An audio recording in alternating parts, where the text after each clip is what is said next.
Fall in love with 251 exclusive offers on the Citroën range at Hugo Luna Motors today.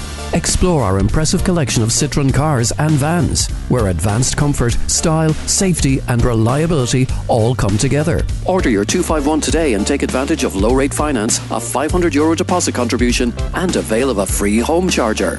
Book your test drive today at hugolunamotors.ie. Citroën. For everyone, like no one. Citroën. Health and Fitness with David Hollywood.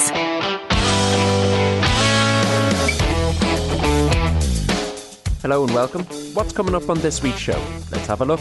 Very shortly we'll be joined by our national race walking champion Oisín Lane of the Mullingar Harriers.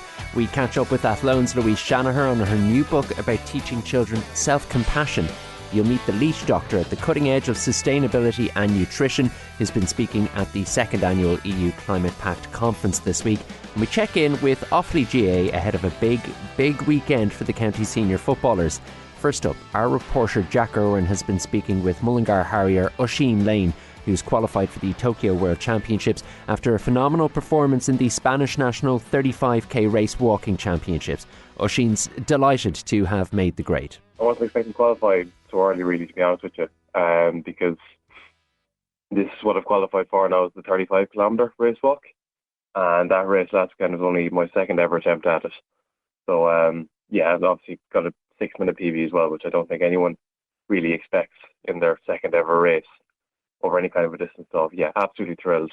Massive PB, massive times. I was just having a quick look at it. I heard there was only 10 that managed to finish. Is that true? 10 of us, yeah. I think there was around, it's only half the people that entered finished it. Now there's some people that would have dropped out and some as well would have been disqualified, so in race walking you have to keep a technique as well. And if you don't maintain that technique, you get disqualified by the judges. So there's a few people which dropped out just due to not being able to finish the as, and a few people who would have been disqualified due to their technique. And the race took place in Spain, and the Spanish judges would be known for being particularly, I wouldn't say, harsh might be the word, but yeah, hard to get by, shall we say, hard to fool, if you want.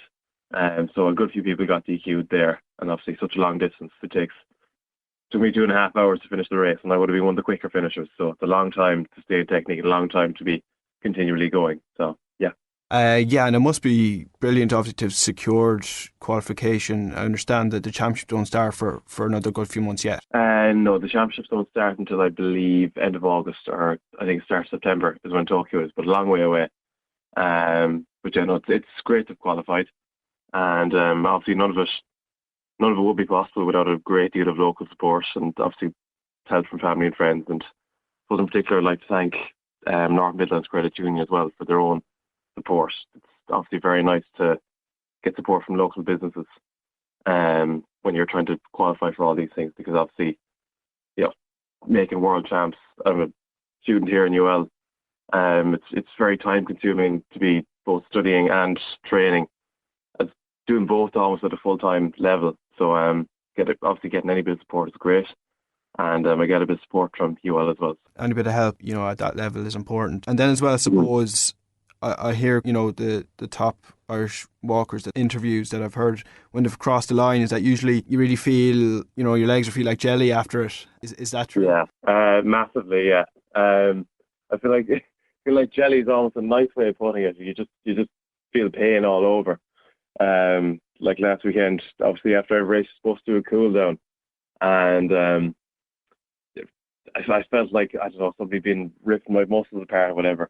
But the way I say it to a lot of people is that, like, I feel like I have a very good idea as to what it'll be like to be older, just from all the stiffness you get after racing sometimes, and all the pain your muscles can end up in. So yeah, it's tough, but sure. Yeah.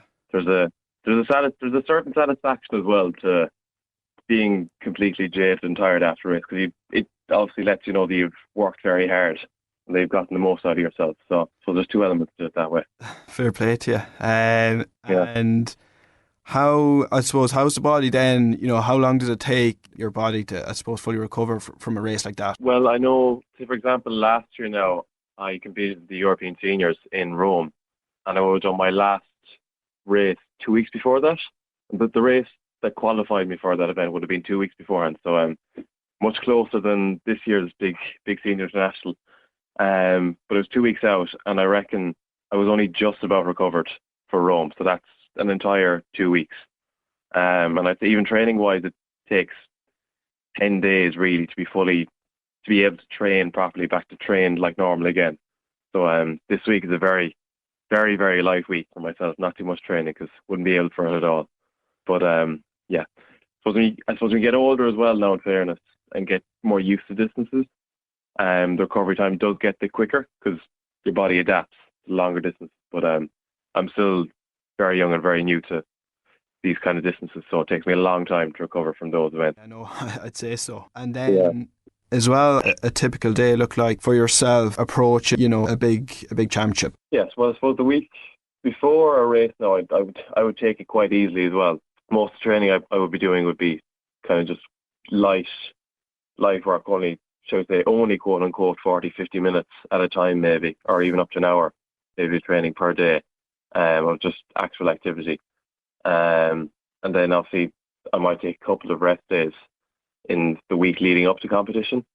And I'd only quote unquote train once a day. Like normally when I'm not leading up to races, it'd be twice a day training.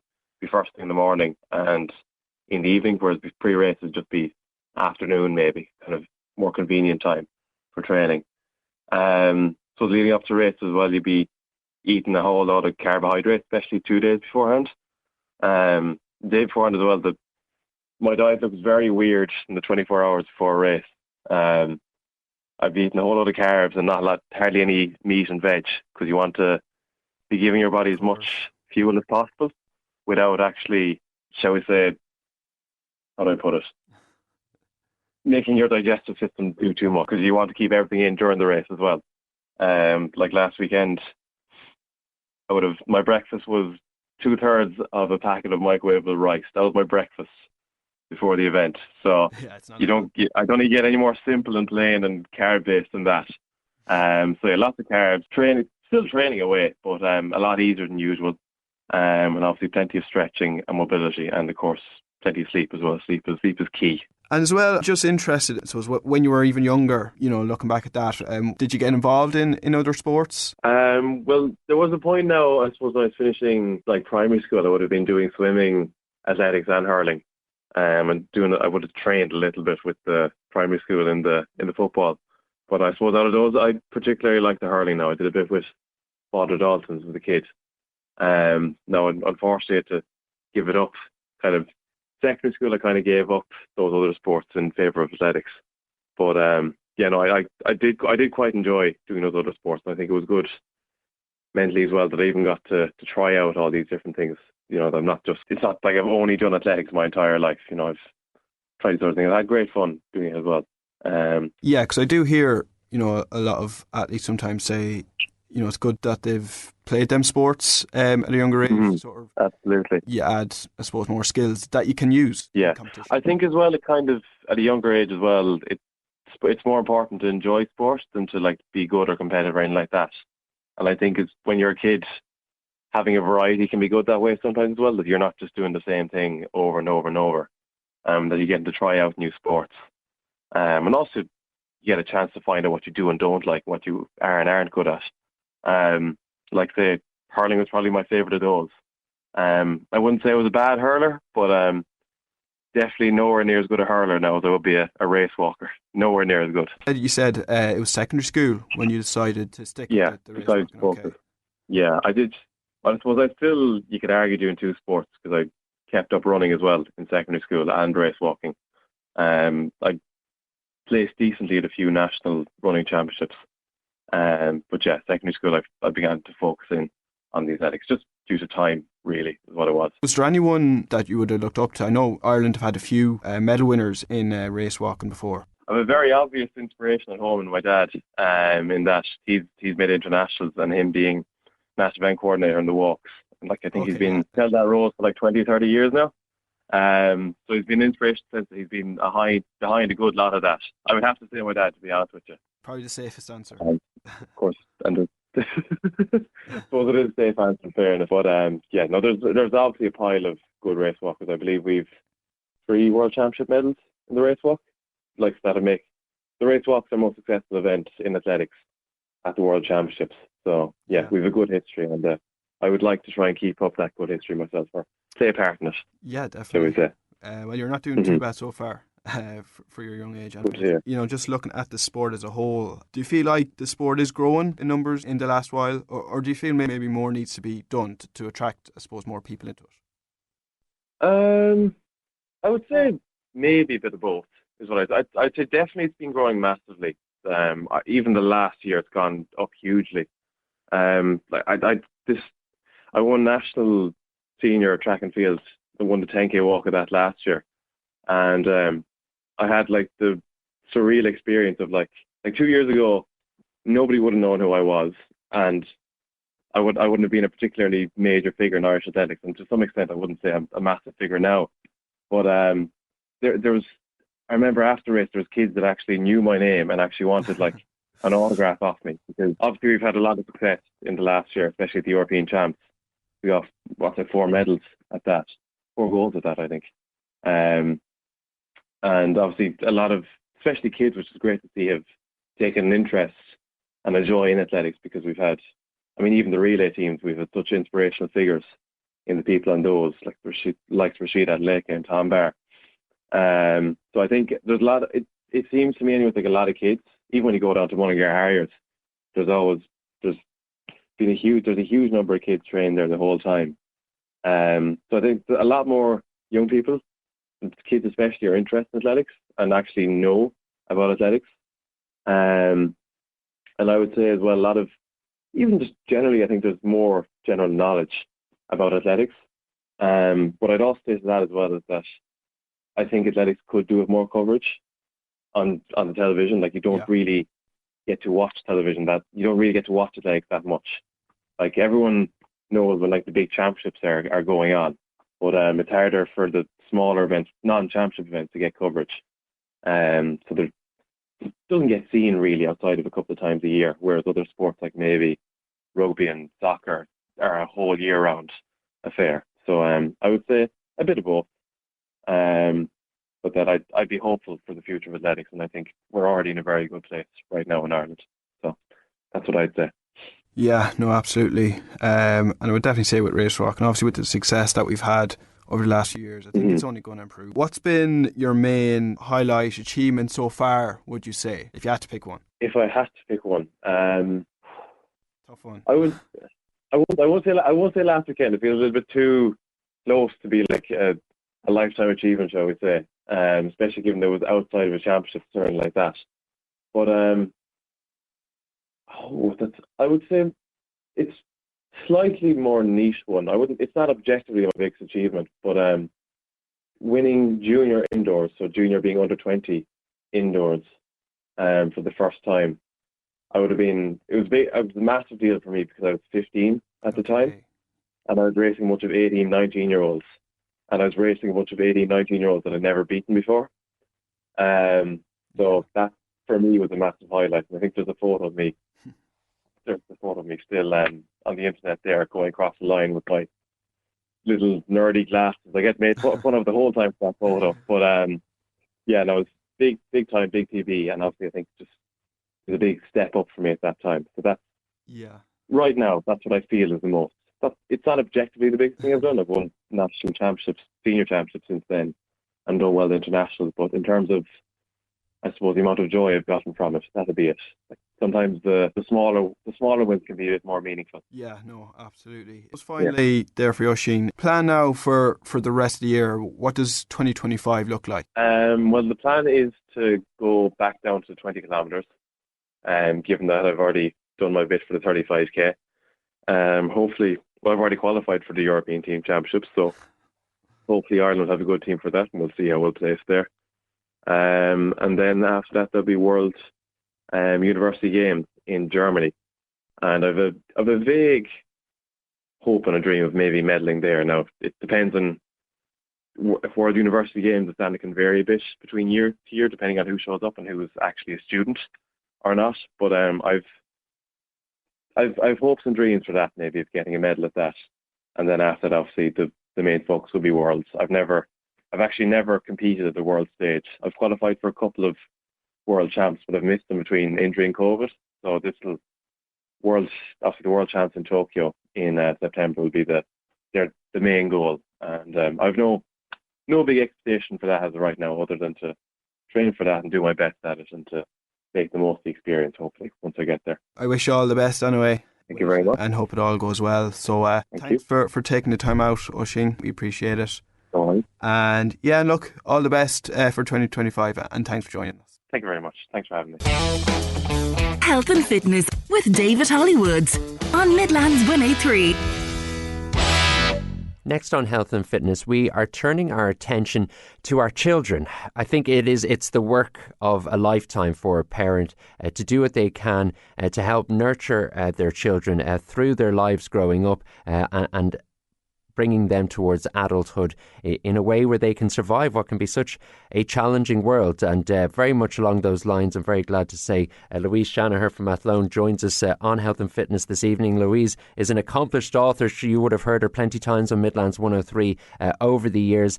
She has a brand new book called Growing Self-Compassionate Children, a family guide for nurturing resiliency and kindness. This is co-authored with Wendy O'Leary, who herself is an award-winning children's book author and mindfulness educator. Louise, thanks so much for taking the time to talk to us on the programme. Well, thanks so much for having me. Not at all. Let's talk about the title first and foremost. Nurturing resiliency and nurturing kindness. I think sometimes we can get mixed up and think that the two are mutually exclusive, but they're both crucial aspects for giving children the best crack at life, aren't they? Yeah, absolutely. The core skill that we're supporting children to cultivate is self-compassion, is what it's called. And it's really about being kind to ourselves, particularly when life is difficult. But there's been a very large amount of research that shows actually that when we can do that, and that actually helps us to be a lot more resilient in our lives. So actually the two go very much together.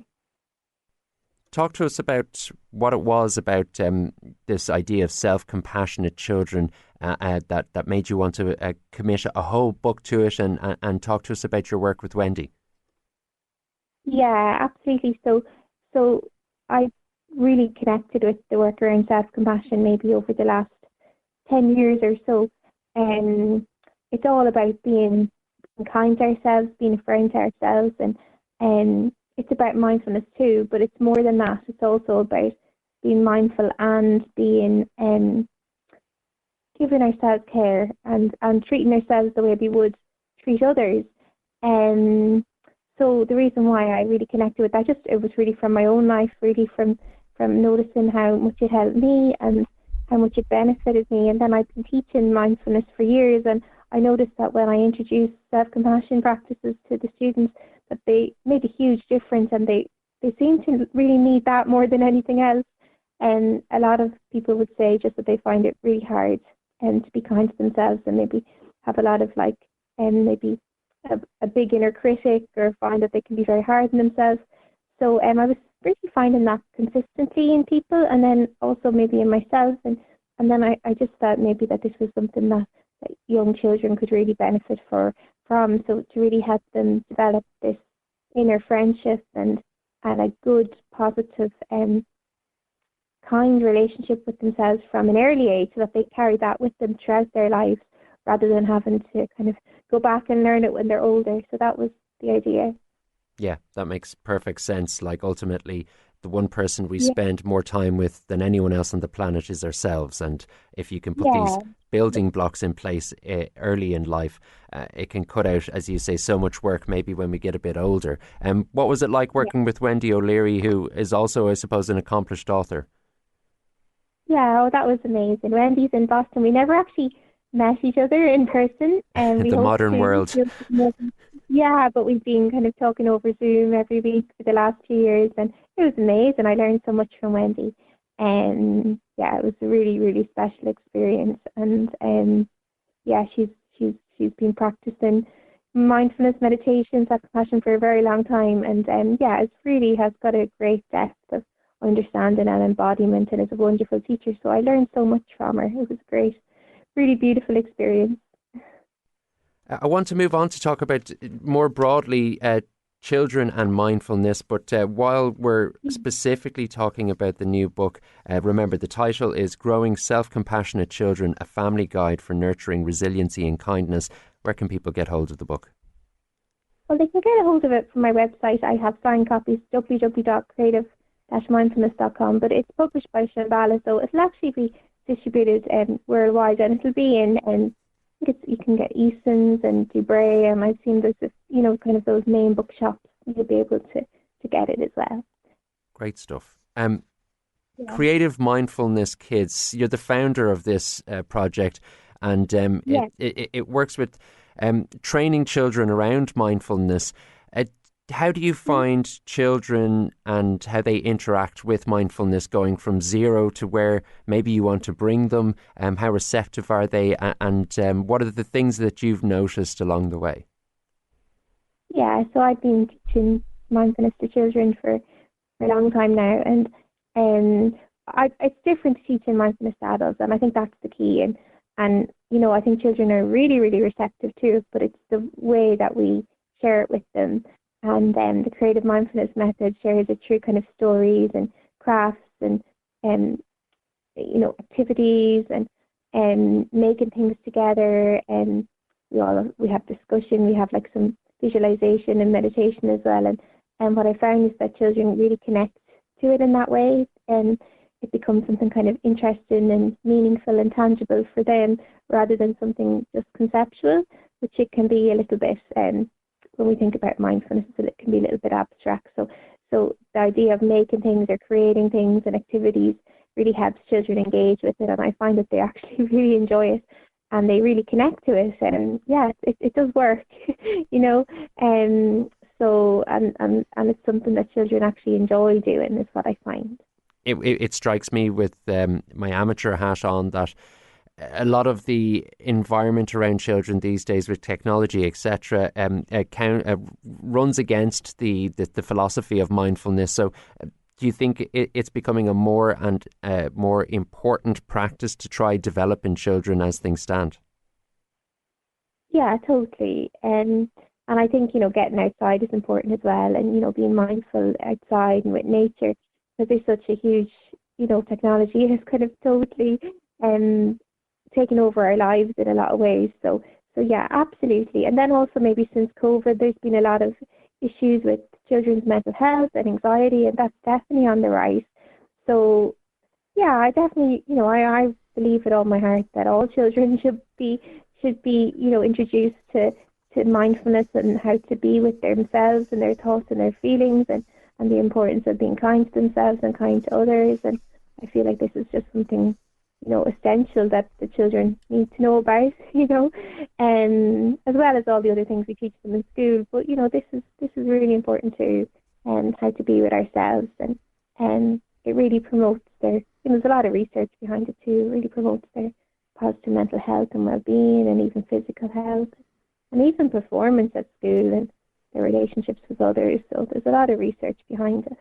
Okay. The new book says it's a family guide for nurturing resiliency and kindness. Can you give us a primer or a little idea, like if there's any parents listening, to even get the idea, the concept of how they'd go about creating self-compassionate children? What's the language we should be using? What are the things we should be looking out for, and the ways in which to engage with our children when it comes to that self-compassion?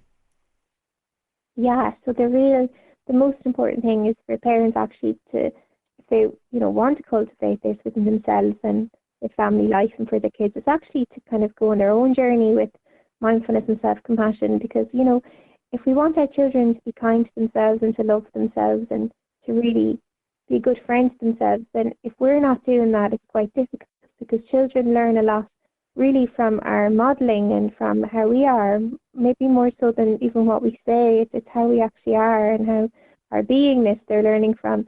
So I'd say to come back and to begin with yourself.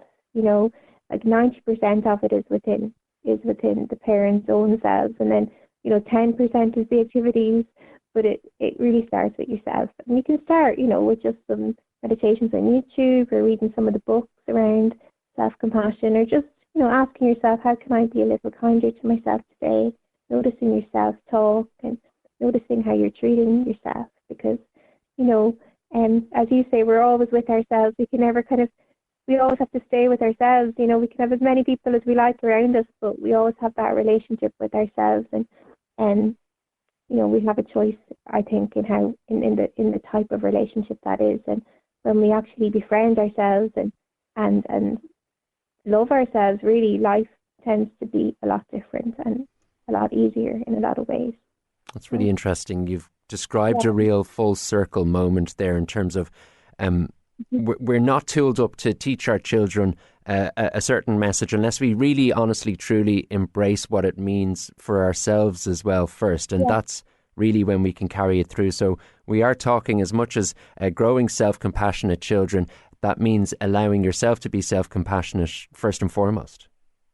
Yeah, absolutely. And children, listen to us. And if we're kind of judging ourselves and criticizing ourselves and giving out to ourselves, and they're going to hear that, so they learn from us. And even that's whether you're an auntie or a granny or a teacher, it's all the same. So yeah, sometimes it can be hard to hear that, but actually it's very empowering then to know that actually, I can make a difference by just looking after myself. And that and it tends to be, when people find this type of work, they tend to find that it's quite transformational in their lives, rather than always look for approval and happiness and all these things outside of themselves. These are things that we can actually give to ourselves. So, children are a real gift in that respect, aren't they? Like, alongside, I suppose, when we embrace our responsibilities as parents, or as you just described, the broader family or the broader people of role models in a child's life. If you let children guide you when they're in your company, they're just in the present moment so often, and they're not worried about the past, they're not worried about the future, they're concerned about what's in front of them, and we can really learn lessons from them. Absolutely, especially younger children, or, tours, babies, we can learn so much about being mindfulness and joy and happiness and all these things from little kids. Yeah, absolutely, they're great teachers. So, you've just brought out this new book. You're obviously very much busy with Creative Mindfulness Kids. Is there anything else on your horizon that you'd like to talk to us about? No, I'm going to take a break now. That was my 8th book, so I'm having a bit of a break now. But yeah, we are all looking into creative mindfulness, and we're working on a new course around actually mindfulness in nature for kids and parents. So helping parents and kids connect outside to nature and to themselves, and away from screens. So that's a new course that we're working on at the moment. That's very interesting, actually, because recently, about a year or two ago in Health and Fitness, we were speaking to a doctor who was dealing with research around the idea of forest bathing, and how the research is showing that, like, just by simply being in the presence of nature, it has legitimate and it seems like research is proving real health benefits. Absolutely, yeah. There's a lot of health benefits, and there's lots of research that shows the benefits for being in nature. And I think especially with the way kids, the way we're living our lives at the moment. Like, I know when I was young, we were always outside and playing, all year round. But now life is a bit different, and children are inside a lot more, and they're on screens a lot more. And I suppose what the research shows us as well is that that's not helping their mental health, and their well-being, and that actually being outside and that connection to nature and themselves as nature is really important. So, and just to get away from the screens for a while, because they can just take over, So, I think that nature piece is very important. Yeah, it seems to be an ever-increasing, in terms of value, the value of that. Louise, congratulations on the new book. A prodigious output from you, really remarkable over the last few years. The title again is Growing Self-Compassionate Children, a Family Guide for Nurturing Resiliency and Kindness. And I've always wanted to say this, I don't think I have, but it's available in all good bookstores. Louise, you've been great with your time. Oh, thank you so much. Okay. Thanks very much. Enjoy getting a breather between everything that you're doing, and we'll catch up with you down the line. Thank you. Thanks so much. Being efficient and sustainable in how we buy and cook food will be a massive part in how we handle life in a potential climate crisis. You'll hear from an expert from Laois next. The French know luxury. Discover the all-new 251 DS automobiles range at Hugo Luna Motors. Experience pure driving pleasure with DS Automobiles, the French luxury car company. DS's premium range stands out through its charismatic style, interior refinement, sophisticated technology and first-class comfort. Book your test drive today and discover the magic of DS Automobiles at hugolunamotors.ie. Health and Fitness with David Hollywoods on Midlands 103.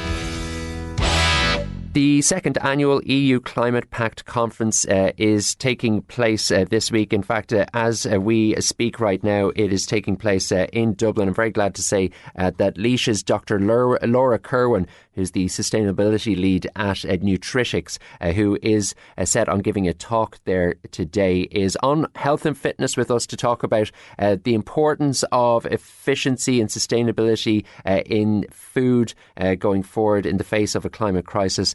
Dr. Laura Kerwin, you're very welcome to the programme. Great, thanks for having me on.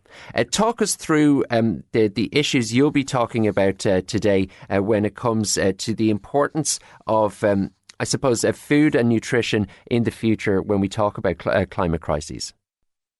Yeah, perfect. So I suppose just to give a bit of background on my role before I go into the food service, I suppose I work for Nutritics, which is a software company. And what we do is we really help streamline efficiency and sustainability through data.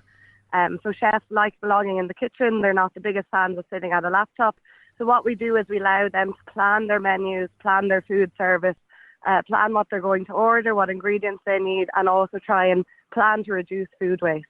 And we do that through a software system, as I said, which really supports data-driven decisions in food service. And I suppose the scale of food service is massive as well. So when we speak about supporting chefs across food service, some of these chefs would be developing menu cycles that deliver millions of foods, millions of meals per day to people across offices and public institutions and different things. So we support data, I suppose, on the back end of recipe development as they deliver food service at a massive scale. Okay, so it's that kind of work can give people key insights into what decisions to make when it comes to putting anything together in terms of food. Exactly. So what ingredients they're sourcing, what recipes they're developing. It's looking at the nutrition side, so obviously calories, portion size, nutrition, looking at cost as well. So I suppose helping them to put recipes on their menu that will sell and that people will enjoy and that have a high profit margin. And then looking at sustainability as well. So what we allow chefs to do is when they're developing out recipes and menus, they're actually able to look at the calories, the nutrition, the healthiness, I suppose, of the meals, the cost as well to their business, and just look at the carbon. So they're starting, I suppose, to look at carbon when they're developing out recipes and menus. And it just allows them, I suppose, to develop out a more balanced menu when they're doing it for an event or when they're doing it for a site. When we talk about climate change and a potential climate crisis, specifically around food, is the central idea here that people working in the food industry will have to work more sustainably and they will have to be more efficient because decisions will have to be made in terms of how to resource or source food, how to manage their stock and that type of thing. This all needs to be potentially managed in a far more forensic way in the future. Absolutely. I think everyone knows by now that food emissions contribute up to 1/3 of global emissions, and that comes from, I suppose, the food system. So what's happening, I suppose, in the business side of things is up till now for a food service company or any sort of food business to win a contract, it would generally have been down to cost. Whereas now what we're seeing is when a tender goes out for a food service or a food business or a supplier, sustainability is actually the highest weighted factor. So they're not only looking at cost anymore, they're looking at cost, healthiness, and also sustainability in order to win new business, which is really driving positive change across the sector, which is great. Let's talk about nutrition then. How much can we enhance our understanding of the nutrition of the food that we're dealing with by going down this line with Nutritics and delving further into the data and being able to give chefs, for instance, the information in and around nutrition that they need? I think it's massive. So on the back end, chefs learn so much from using the system. They can drag and drop different ingredients and change amounts, and what they can see is the nutrition rating or the health rating change to be more positive, and it could just be minor changes to ingredients, sourcing, portion size, or what they're putting into the recipe. And then on the other end as well, I suppose Nutritics allows the back end data to be analysed, but it also supports companies to give really clear, scientifically backed nutrition and health messaging to their consumers. And that can typically be around nutrition and health claims. So if you have enough fibre added in to your ingredients in a dish, you can say that this is a high source of fibre, and that contributes to bowel functioning and different things like that. So it really allows that scientific messaging at the back end to chefs to upskill and train their staff. But also then on the front end, consumers are actually getting really clear scientific messages, and that really impacts their decision and makes them feel good about what they're eating on a day-to-day basis. In your experience, through your perspective, where is there the most scope for improving our nutrition as a general population if we're increasing our understanding and these kinds of things as we're underlining? Where's the avenue where most progress can be made so that what we're eating is actually healthier? I think on the nutrition side, overconsumption is obviously something that we're very aware of. I think in the EU in general, overconsumption is a massive, and that just means over-consuming food. We're eating too much or eating too many calories. And then the food that we're getting might have high calories, but it mightn't have the nutrients that we need to actually move well and think clearly and feel good about ourselves. So I think on that side, that has the biggest scope for improvement, is just looking at what's been provided at scale to people when they're in their workplace, when they're in public institutions like universities or schools. Also has a massive scope for improvement. On the sustainability side, I don't think anyone would be surprised to hear that food waste is obviously a massive contributor to emissions, and it's going in the bin, which is a real shame. And I think up till now, companies have really focused on obviously cost and delivering service, and it's a very competitive and very difficult industry to work in. But the food waste has massive scope for improvement, and it could just be minor changes by, working out how many servings you need to deliver and working back to ordering your ingredients better and just using data on that side so that you're not left with ingredients in the kitchen and there's not a lot of food left on the plate for your consumers that really ends up just going into the bin. Yeah, you've touched on something there that sounds like it is the bigger picture issue. It's around sustainability and our own health, which is how we deal with consumption on a scale, portion sizes, wastage, getting the right amount of food per person figured out. Like, this sounds like it's a major pillar of making progress when it comes to protecting the climate and protecting our own individual health. Exactly, and I think nobody would be surprised to hear that. I think that we do generally take food for granted, and a lot of it is not very mindful. Shopping when we're at shop, we kind of do it almost in zombie mode. We're not really thinking about what we're purchasing. We're not really thinking about what we're buying when we're eating out. And then we do waste a lot of food in the household and also across companies as well. So I think it's even going back to acknowledging the waste that's there. And once you start to see it, it's very difficult to unsee it. As we speak this week, you are at this conference in Dublin today. What's the mood in the conference? From my perspective, from the outside, when it comes to the climate, there's almost a fatalism kicking in amongst those who really care about the climate because of the lack of progress that has been made in recent history. What are things like on the ground today? It's quite positive. I think you can look at the negative sides and the lack of progress, or you can look at where we're actually making changes. And it can be quite positive. I suppose from our side, we're seeing a positive shift at scale. And again, that is being driven a lot of the time by just businesses wanting to win new business. But we've seen massive shifts. As I said, some of our companies that we work with deliver millions of meals per day.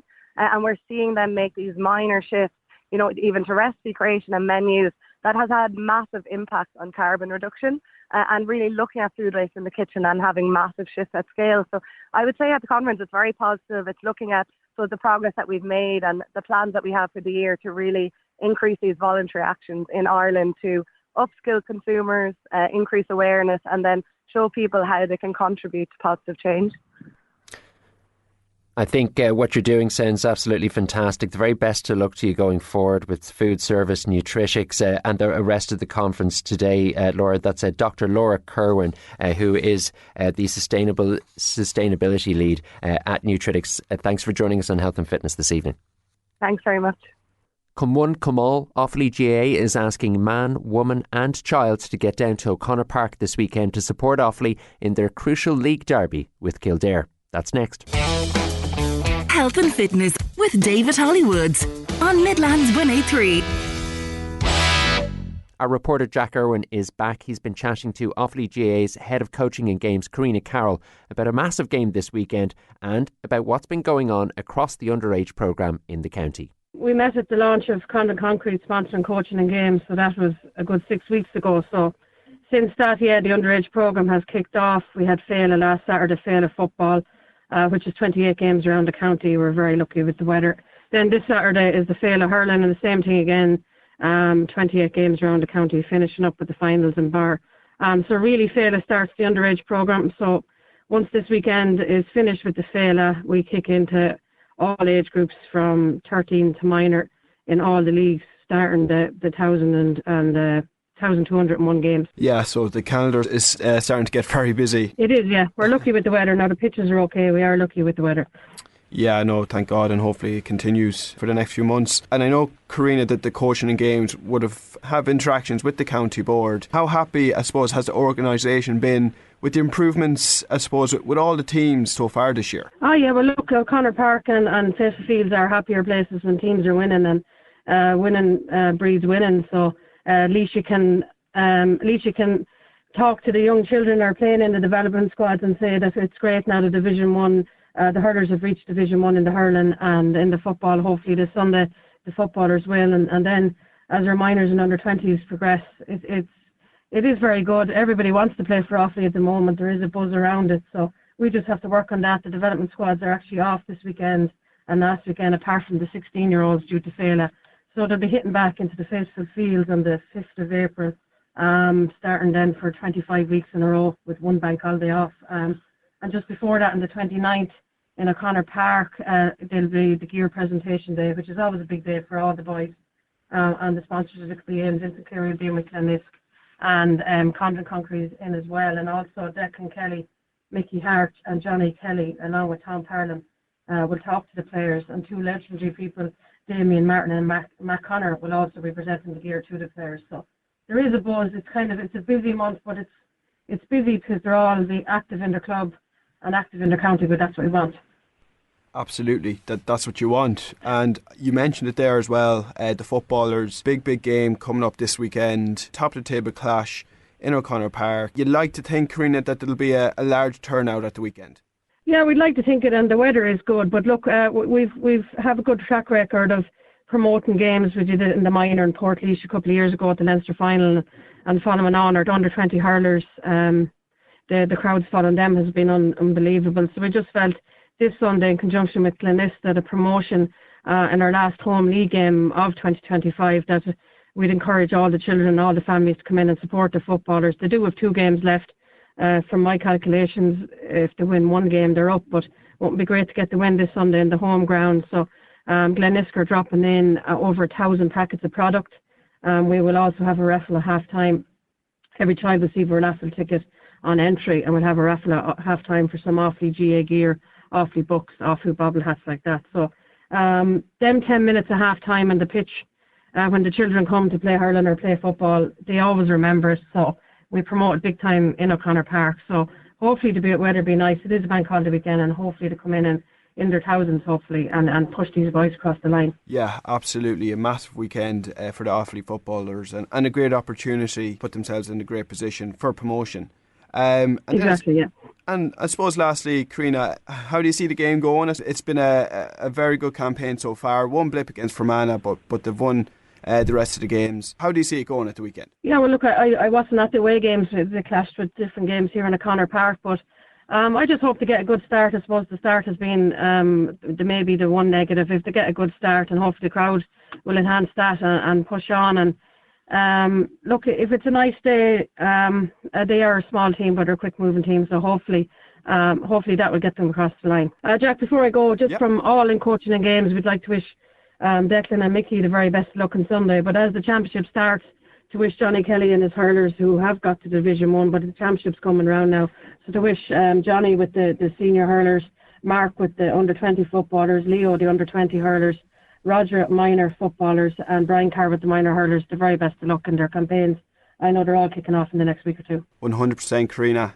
Thanks for joining us and enjoy the weekend. No bother. Thanks, Jack. Just about enough time for one more piece this week. It's going to be busy on the water across the Midlands over the weekend. Tom Maguire from Loughrea RNLI has a couple of tips for staying safe and happy out there. It's the start of the season really for everyone on the water, and it kicks off at Sloan River Festival is on tomorrow, but everyone's going to be out formally and informally in or near the water, or at least some people will.